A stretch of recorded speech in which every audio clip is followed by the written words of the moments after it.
allez, on va aller rejoindre Xavier Bertrand qui est avec nous. Donc depuis l'espace de travail, l'ABC à Saint-Quentin, la ville dont vous avez été le maire. Bonsoir Xavier Bertrand, merci d'être en direct avec nous. Avec vous, présidente de la région des Hauts-de-France, on va revenir sur cette campagne des législatives. Je le disais tout à l'heure, vous êtes très actif sur le terrain, vous soutenez vos candidats régulièrement. Première question, vous venez d'entendre Emmanuel Macron répondre à Paul Larouturou. Les Français sont raisonnables, on a besoin de stabilité, ils m'ont élu en avril, il faut qu'ils confortent leur vote en juin. Vous qui appartenez à un parti de gouvernement, vous êtes d'accord sur ce principe ? Les Français sont à la fois raisonnables, ils ne veulent pas les extrêmes. Ils l'ont dit à l'élection présidentielle, et aujourd'hui ils ne veulent certainement pas de M. Mélenchon comme Premier ministre. Ça c'est une évidence. Mais il y a une deuxième chose, c'est qu'ils ne veulent pas revivre le même quinquennat que les 5 dernières années, et ils ne veulent pas que M. Macron dirige tout seul, décide tout seul.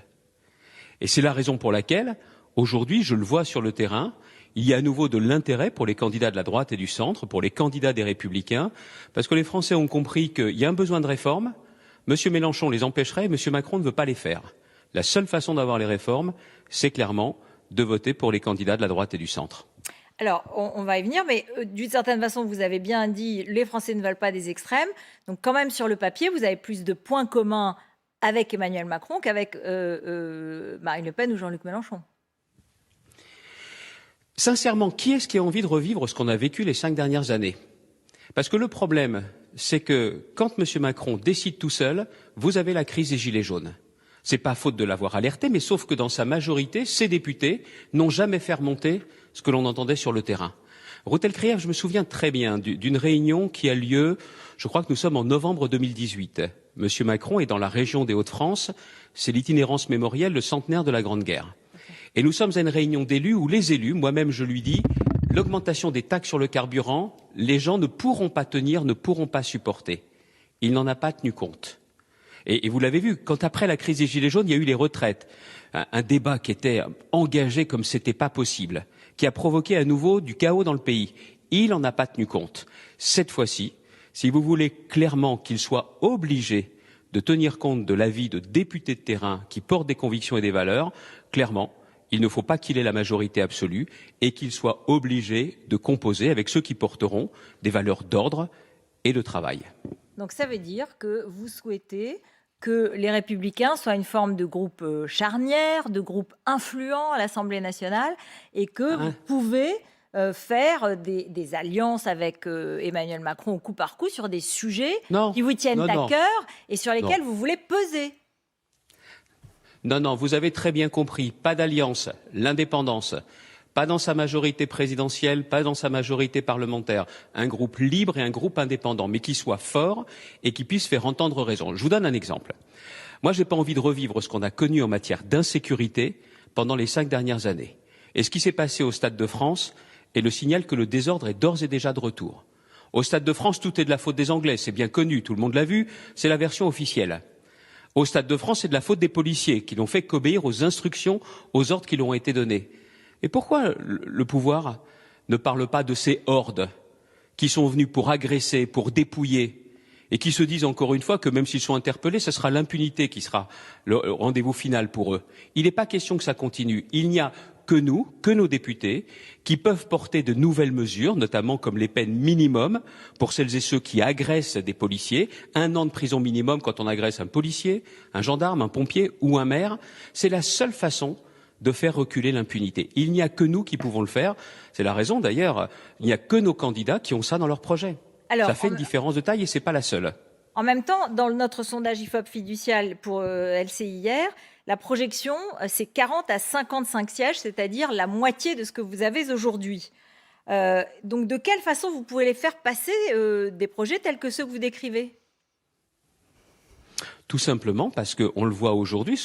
Tiens, vous citez le sondage. Il y a encore une majorité absolue pour M. Macron ? Elle est dans le sondage au maximum à 290. Effectivement, il y a un risque de ne pas avoir une majorité absolue. Voilà. Mais la question qui se pose, c'est pourquoi il y a ce recul depuis des semaines et des semaines ? Parce que pendant 6 semaines, vous avez un président et un gouvernement qui n'ont rien fait, rien dit. Et les Français se disent, si ce quinquennat commence comme ça, nous, on n'a pas envie de vivre 5 ans comme on a vécu les 5 dernières années. Alors là, attention, depuis le début de la semaine, tout a changé. Vous avez le gouvernement des bonnes nouvelles. Il n'annonce que les bonnes nouvelles. Et les mauvaises nouvelles, c'est pour après. Mais les Français sont pas dupes. D'ailleurs, Ruth Elkrief, c'est une élection présidentielle sans aucun enthousiasme. On le voit bien. Monsieur Macron a été élu, c'est une évidence. Oui, non, mais ça a été une élection présidentielle sans aucun enthousiasme. Monsieur Macron a été réélu au premier tour, et je le sais, il y a des électeurs de la droite et du centre qui ont voté dès le premier tour parce qu'ils ne voulaient surtout pas d'un deuxième tour Mélenchon-Le Pen, Le Pen-Mélenchon. D'ailleurs, que ce soit à Saint-Quentin comme partout en France, on ne peut pas dire qu'on ait été empêché de dormir par les klaxons de la victoire des partisans de M. Macron. Aucun enthousiasme, la première fois dans une élection présidentielle. Et ensuite, il s'est rien passé. On a repris, grosso modo, les mêmes au gouvernement, mais les Français, c'est pas pour le statu quo qu'ils ont voulu voter. Ils savent pertinemment qu'on a des enjeux clés, l'autorité, la reconnaissance du travail, la santé, l'éducation. Et sur ces sujets-là, ils savent que, avec la même majorité puissante pour M. Macron, rien ne changera. Or, ils veulent que ça change. Alors, et nous, vous savez, on ne sera pas des députés avec le couteau entre les dents comme les partisans de M. Mélenchon. Les outrances, on les laisse aux extrêmes. Donc très clairement, seuls et ceux qui portent des valeurs, des convictions, qui ont une culture de la responsabilité, c'est nous. En clair, tiens, vous me demandiez des exemples. Le projet de loi de financement de la sécurité sociale, quand il sera présenté, pour que nous le votions, il faudra qu'il y ait la vraie protection du pouvoir d'achat des retraités, eux qui ont été malmenés pendant 5 années. Sur le projet de loi de finances, s'ils veulent justement que l'on le vote, il va falloir des mesures pour s'attaquer à la dette. Parce que la dette, j'étais en réunion tout à l'heure dans l'Aisne, les gens en parlent en disant « Mais pourquoi personne ne parle de la dette ?» Alors qu'on sait pertinemment que ce sont nos enfants et nos petits-enfants qui devraient la payer à notre place, jamais de la vie. C'est à nous de le faire. Voilà des exemples très concrets qui montrent qu'un député, des Républicains, c'est important. Vous savez, voter pour les Républicains, c'est pas pour nous faire plaisir, c'est parce que je suis convaincu que c'est l'intérêt des Français. Alors, quand même, si vous avez par exemple une configuration dans laquelle il y a un député, enfin il y a un candidat macroniste face à un candidat mélenchoniste, est-ce que les Républicains donnent une consigne de vote et demandent de se reporter sur le candidat d'Emmanuel Macron? Non mais attendez, là, on est sérieux. Les élections législatives, c'est dimanche prochain. Il y a nos candidats qui sont présents dans toutes les circonscriptions. Et on a déjà à se dire comment ça va se passer après. Déjà, vous ne trouvez pas, vous, surprenant qu'on ait le résultat des élections des Français de l'étranger quasiment une semaine avant le premier tour. Quand même, c'est du jamais vu. On voudrait orienter un petit peu les choses, qu'on s'y prendrait pas autrement. Vous ne pensez pas qu'on aurait pu attendre dimanche prochain pour le faire? Donc, très clairement, nos candidats sont en lice partout. Je ne vais pas vous raconter aujourd'hui, parce que je mesure bien la situation politique, qu'on va renverser la table, qu'on va avoir une majorité absolue à nous tout seuls, mais celles et ceux qui étaient à dire qu'on allait disparaître, qu'on allait se retrouver à 20 ou 30 députés, oh les malheureux, les Républicains, l'UDI, ils vont disparaître, ça ne sera pas le cas. Et je pense sincèrement que même par rapport aux prévisions que vous nous donnez, elles seront largement sous-estimées aujourd'hui et que les résultats seront différents. Parce qu'il y a aussi un autre phénomène. C'est vrai que c'est l'avantage d'avoir une émission où on a un petit peu le temps pour expliquer. Nos députés sortants ont résisté à une campagne en 2017 qui était encore bien plus difficile que celle-ci. Parce que M. Macron avait été largement réélu, on avait vu le raz-de-marée pour les candidats de La République En Marche. 5 ans après, les choses ont changé, les Français ne vivent pas mieux et surtout beaucoup de ces députés En Marche sont complètement hors sol. Nous, nos élus sont enracinés. Ils ont justement gagné la confiance de leurs électeurs et ils sont de nature à pouvoir la garder.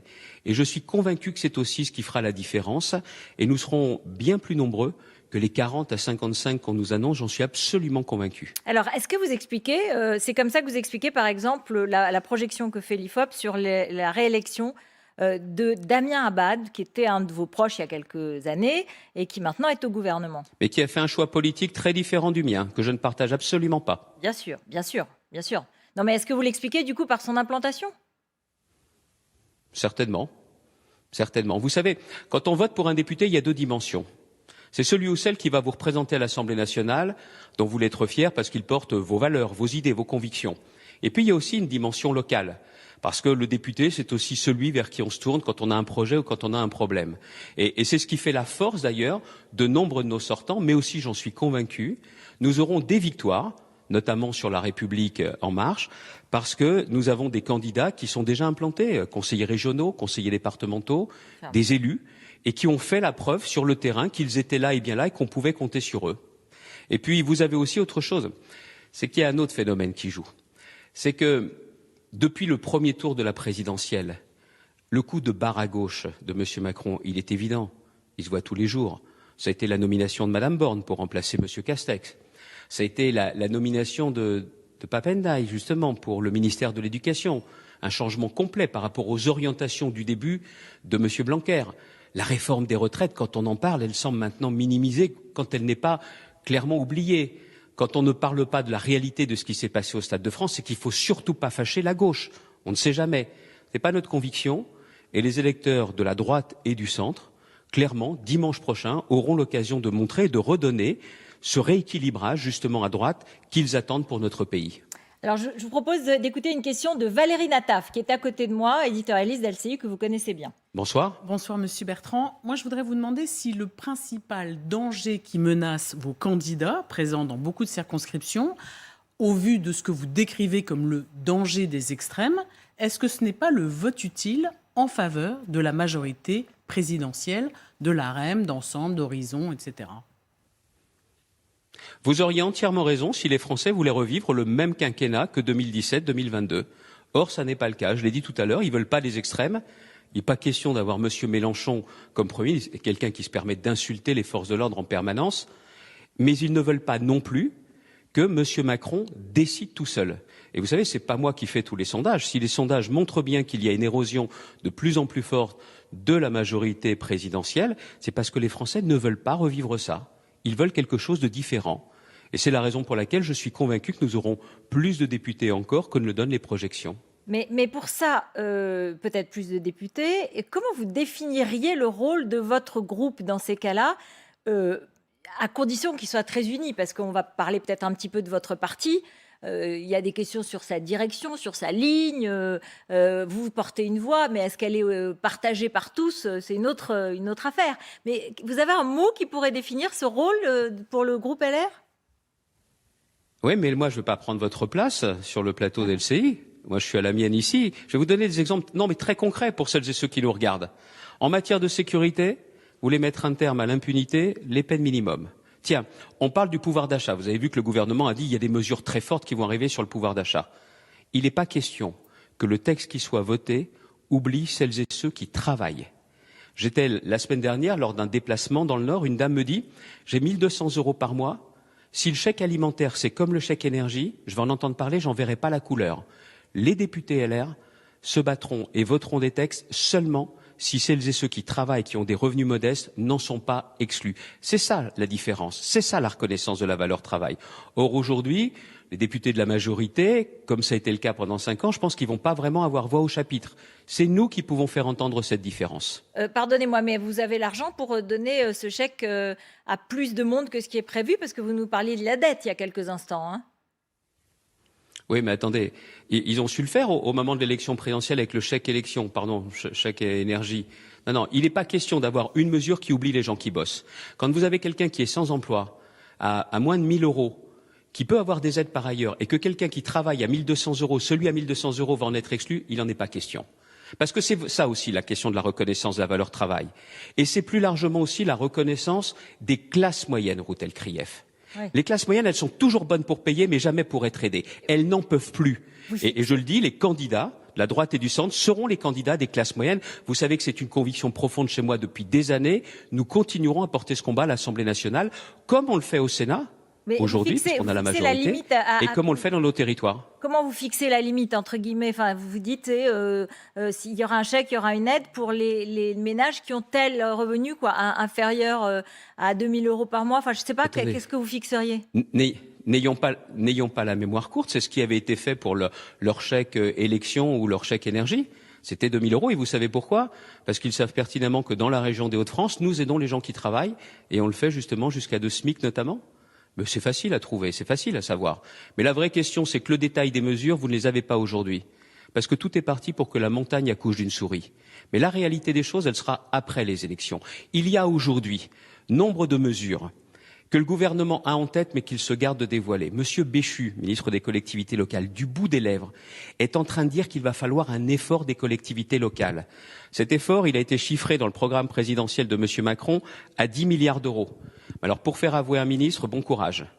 Vous savez qu'il y a normalement un programme de stabilité qui doit être transmis à Bruxelles. Il devait l'être au lendemain de l'élection présidentielle.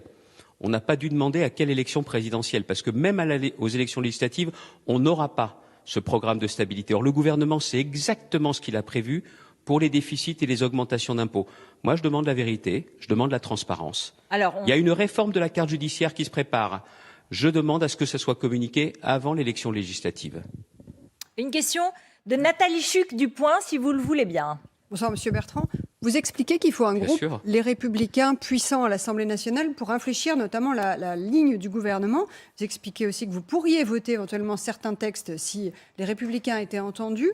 Le président de la République a annoncé ces derniers jours qu'il voulait créer une nouvelle instance de débat, le Conseil national de la refondation, pour discuter des grandes réformes de société à venir, etc. Et il dit qu'il veut associer les collectivités territoriales, les partis politiques, les syndicats, le patronat. Est-ce que vous dites, chiche, on va y aller justement pour essayer d'infléchir, ou est-ce que vous dites que c'est un nouveau gadget ? C'est un nouveau gadget, Nathalie Chuc, très clairement. Mais il nous a déjà fait le coup. Vous vous rappelez le grand débat ? Le grand débat lui a été utile uniquement pour sortir de la crise des Gilets jaunes. Il a pu compter sur le soutien des maires, il a tout oublié. Je crois qu'il y a eu 400 000 ou 500 000 idées concrètes proposées par les Français qui ont participé. Elles sont où ? Dans un tiroir quelque part. Nul ne les a jamais utilisées au gouvernement. Il nous a refait le coup avec la Convention citoyenne pour le climat. Donc, pour consulter, ils savent faire, mais pour entendre et tenir compte, jamais. Ils n'en font qu'à leur tête. Et la seule façon qu'ils n'en fassent plus à leur tête... Pardon ? Donc Attendez, il ne faut pas y aller, il ne faut pas voter partir. Vous ne craignez pas qu'on vous accuse de faire la politique de la chaise vide ? Ou clairement, il faut dire... Mais attendez, moi je vais vous dire de quoi j'accuse le président. C'est de chercher à faire diversion. Vous vous rendez compte ? Nous avons des élections législatives dimanche prochain et M. Macron est en train de dire, votez pour les législatives, mais c'est pas là que ça se décidera. Ça sera dans un Conseil national de la refondation. Soyons sérieux. Mais tout existe dans nos institutions, l'Assemblée nationale, le Sénat, le Conseil économique et social environnemental. Et puis s'ils voulaient écouter les collectivités locales, il ne faut pas commencer à leur faire les poches en leur prenant 10 milliards d'euros. Et puis s'ils voulaient écouter les collectivités locales, pourquoi est-ce qu'il n'a jamais voulu travailler, par exemple, avec les présidents de région ?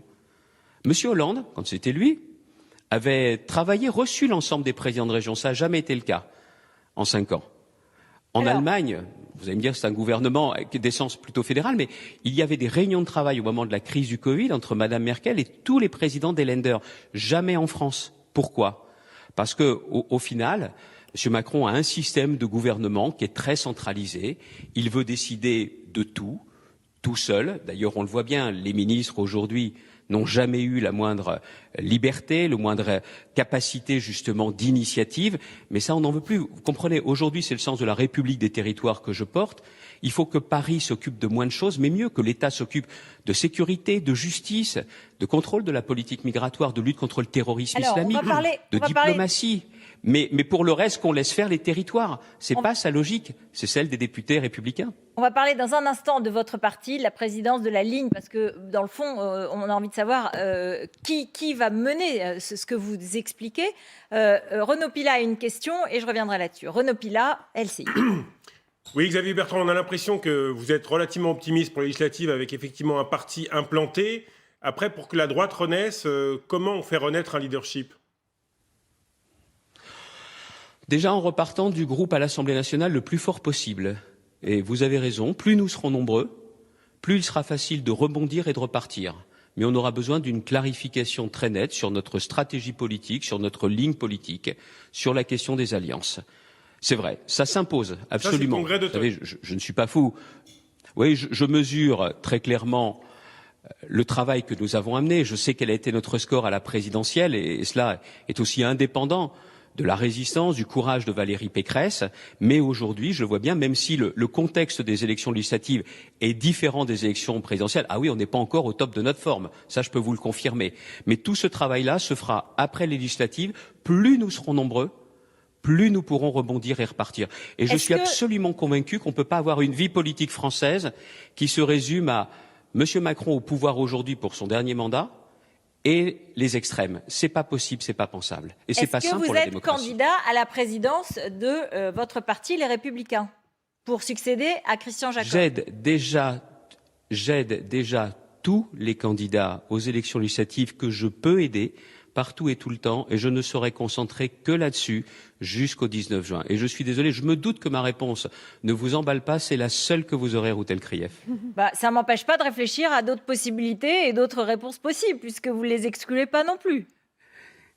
Mais c'est la seule que vous aurez ce soir, et je le fais délibérément. D'accord, donc ça veut dire qu'il y en a d'autres possibles et qu'on pourra avoir plus tard.